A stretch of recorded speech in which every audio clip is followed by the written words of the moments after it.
Shalom saudara-saudara yang dikasihi Tuhan. Berjumpa kembali dalam program kita, yaitu Didaskalia Apostolorum. Satu program yang mengkaji mengenai menjawab rupa-rupa angin pengajaran masa kini. Kesempatan ini kita akan membahas satu tema yang saya pinjam sebenarnya istilah ini dari teman-teman Protestan, yakni Kristologi dari bawah. Sebuah kajian teologis terhadap kesalahpahaman pernyataan Paus Francis tentang LGBT.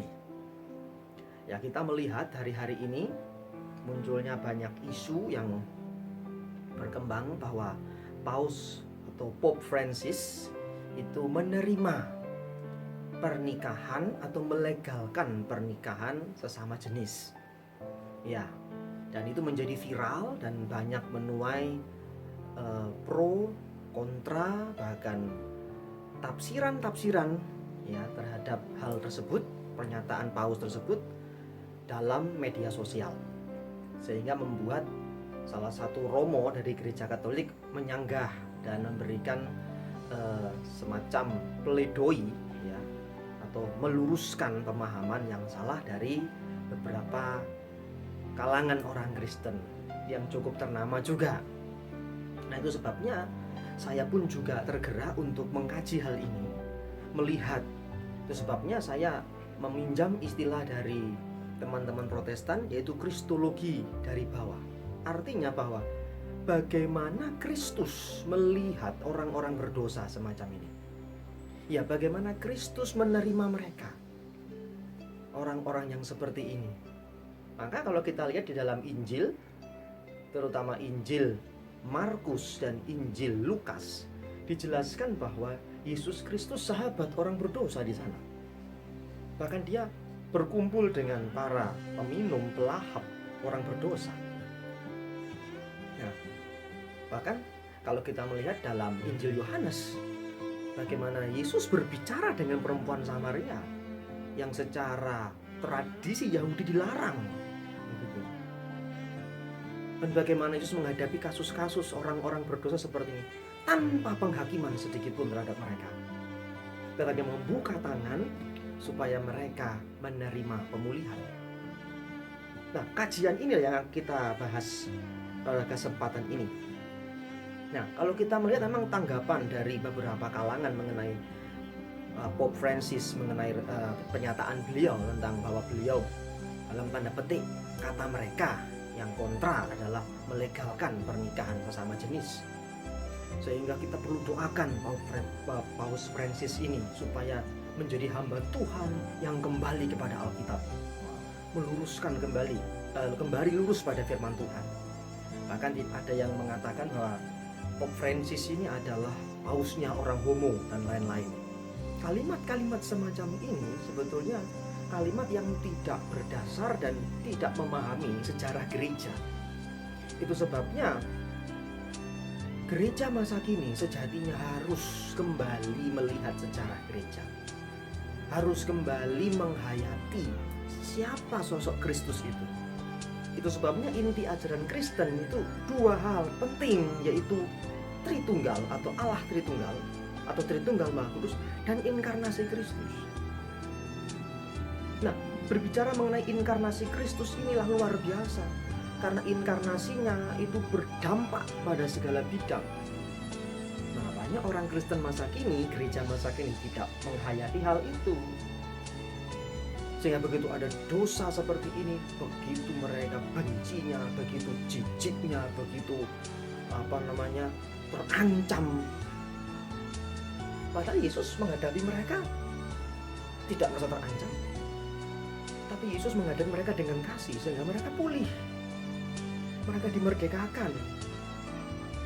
Nah, kalau sekarang gereja masa kini pintarnya cuma retorika kasih tanpa ada tindakan nyata, lalu mereka binasa dengan dosanya, terus seperti apa? Nah, itu sebabnya kalau kita melihat dari segi teman-teman Katolik ya, saya coba melihat dulu dari segi teman-teman Katolik, bahwa sebenarnya Pope Francis itu menegaskan demikian. orang-orang homoseksual atau lesbian, gay, biseksual, transgender atau LGBT mempunyai hak untuk tinggal di tengah-tengah keluarganya.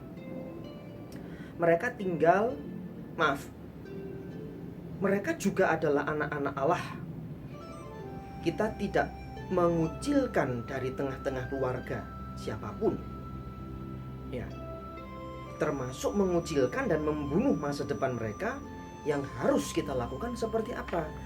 Nah, kalau kita melihat lebih jauh, yang harus dilakukan adalah membuat payung hukum sipil hidup bersama mereka, juga punya hak untuk dilindungi secara hukum. Lalu Paus menambahkan, saya mendukung hal ini. Jadi ringkasnya seperti ini, bahwa kita tidak berhak membunuh hak mereka. Mereka harus dilindungi. Nah itu, bukan disahkan pernikahannya. Melindungi mereka dari sikap diskriminasi dan bukan melegalkan pernikahan mereka. Itu maksudnya Paus. Jadi payung hukum di sini untuk hidup bersama artinya bukan payung hidup untuk mereka hidup bersama dalam rumah tangga atau hidup bersama dalam pernikahan. Bukan, artinya hidup bersama di tengah keluarga dan di tengah gereja dan di tengah masyarakat tanpa kita hakimi. Begitu. Dan lebih lanjut, Paus juga pernah berkata ketika diwawancara oleh suatu majalah tentang LGBT ini, beliau diwawancarai, ya, beliau menjawab begini, siapakah saya ini sehingga harus menghakimi atau mengadili mereka? Nah, kalau kita melihat ungkapan Paus ini bahwa orang-orang homoseks mempunyai hak untuk tinggal di tengah-tengah keluarganya karena mereka anak Allah, kita tidak menyingkirkan atau mengucilkan mereka dari tengah keluarga siapapun, termasuk mengucil atau membunuh masa depan mereka atau membuli mereka, tapi menerima mereka. Hal ini juga pernah ditegaskan oleh seorang teolog di Indonesia yang saya juga cukup kagumi, beliau, yaitu Bapak Pendeta Yakub Susabda. Dalam sebuah orasinya di wisuda, beliau mengatakan bahwa saya sebagai teolog belum begitu berhasil untuk mendirikan sebuah lembaga. Beliau mengatakan demikian, mendirikan sebuah lembaga yang bisa menampung mereka yang LGBT, supaya mereka pulih, supaya mereka merdeka, supaya mereka hidup normal sama seperti kita. Intinya seperti itu yang saya tangkap ungkapan beliau. Beliau sangat rindu sekali supaya mereka dimenangkan. Nah, itulah kasih. Gereja Katolik bukan melegalkan, ya, Paus tidak pernah melegalkan pernikahan sejenis, tapi Paus melihat secara moral, pastoral, dan spiritual. Tuh jawaban dari rekan-rekan Katolik. Nah, demikian juga ketika kita kembali ke gereja ortodoks atau gereja mula-mula atau pengajaran para rasul atau gereja apostolik, bahwa gereja ortodoks pun juga tidak pernah melakukan atau melegalkan pernikahan sejenis, tapi mereka juga memiliki sikap yang sama seperti gereja Katolik Roma, yaitu menerima kelompok ini untuk dipulihkan. Itu sebabnya satu bapak gereja yang bernama John Chrysostom mengatakan bahwa gereja seperti rumah sakit, di mana ada pertolongan buat mereka yang berdosa. Nah, apakah gereja masa kini kembali kepada tujuan gereja itu ada? Dua tujuan gereja, pengudusan umat dan pendamaiannya bagi Allah. Bagaimana kita cuma pintar berretorika soal kasih, berretorika soal kekudusan, tetapi kita tidak pernah melaksanakan fungsi gereja, yaitu pengudusan umat itu. Lalu datang kelompok ini, lalu kita membuli mereka. Jangan dekat-dekat dengan kelompok homoseks, lesbi, nanti kamu ketularan. Apakah itu bukti kasih? Seharusnya gereja masa kini belajar, bukan malah menyalahpahami pembicaraan Paus, ya, tapi tidak coba melihat bagaimana kristologi dari bawah, bagaimana Kristus melihat orang-orang seperti ini. Saya tidak sedang membela Paus atau Pope Francis, tidak. Tapi ini bukti bahwa kita gereja yang bersama-sama ada di bumi ini untuk apa? Menolong banyak orang, termasuk menolong kelompok LGBT ini. Adakah gereja kembali kepada fungsinya? Ataukah hanya pintarnya menunjuk dengan jari? Dan secara nggak langsung melakukan tindakan ahli Taurat di masa lalu. Nah, itu sebabnya satu contoh kasus dari rekan saya yang seorang psikolog ketika didatangi oleh salah satu klien yang memiliki kelainan seksual yaitu lesbi. Dia bawa pacarnya ke rekan saya, lalu didoakan dan dilayani secara pastoral konseling dan sembuh. Tetapi ketika dia mau kembali ke gereja di mana tempat dia bertumbuh, dia layani, gereja termasuk pendeta, majelis dan jemaatnya semua memandangnya sebelah mata. Hati-hati, ini lesbi. Akhirnya dia kembali ke rekan saya dan menangis. Kenapa kok mereka tidak bisa terima saya? Ini ironis sekali. Pinternya berretorika soal kasih, berkhotbah soal kasih, tapi ketika mempraktikkan kasih, nol. Mereka lupa juga bahwa diri mereka dulu berdosa. Pak Yakub Susabda mengatakan bahwa dalam diri kita ada benih-benih penyimpangan, termasuk benih LGBT di dalam manusia yang sudah berdosa ini. Makanya kenapa dalam gereja timur selalu ada doa, kasihani kami orang berdosa. Karena tanpa Tuhan kita tidak bisa dikuduskan. Maka jangan sok kudus atau sok suci, merasa diri lebih hebat, lalu memasang jarak dengan orang semacam ini.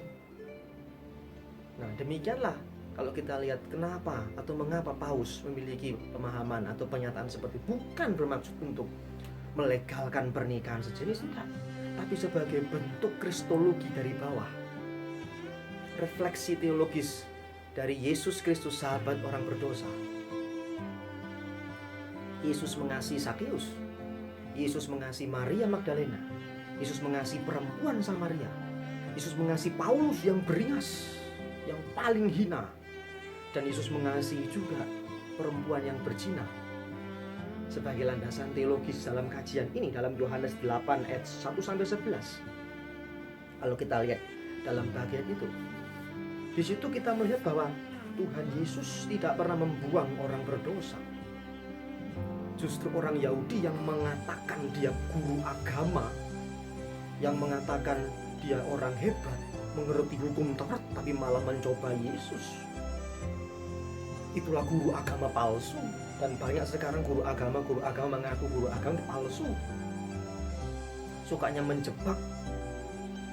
Nah, itu sebabnya kalau kita lihat dalam teks itu, guru-guru agama palsu ini suka mempermalukan orang berdosa. Senangnya mempermalukan orang berdosa, mengutip statement orang. Jadi salah satu rekan Romo yang mengatakan bahwa kemungkinan ada orang yang tidak suka dengan Katolik Roma sehingga memelintir kalimat Paus itu untuk kepentingannya, menggorengnya. Nah, inilah tugas guru-guru agama palsu itu, mempermalukan orang berdosa. Yang kedua, menghakimi orang berdosa, mengatasnamakan hukum agama dengan dasar Alkitab, kembali ke Alkitab, tapi dia tidak mau kembali kepada sejarah gereja, tidak melihat konteks Alkitab secara utuh. Bahkan mereka suka menjebak Yesus, mendesak Yesus. Tetapi bagaimana sikap Yesus terhadap kelompok ini? Bagaimana sikap Yesus terhadap perempuan ini? Yesus mengerti tepat firman Tuhan. Jadi orang yang belajar teologi belum tentu mengerti tepat firman Tuhan. Apalagi kalau sudah mulai menafsirkan dengan seenaknya sendiri, dengan kacamatanya sendiri. Malah Alkitab jika tidak ditafsirkan atau lebih tepatnya tidak dilihat dari terang ajaran Rasul dan pengakuan iman gereja, maka akibatnya Alkitab akan dirusak oleh banyak pihak karena menimbulkan banyak kesalahan tafsir, sampai 55.000 sinode saat ini. Tetapi Yesus kalau kita lihat dalam bagian ini, dia mengerti tentang hukum Musa.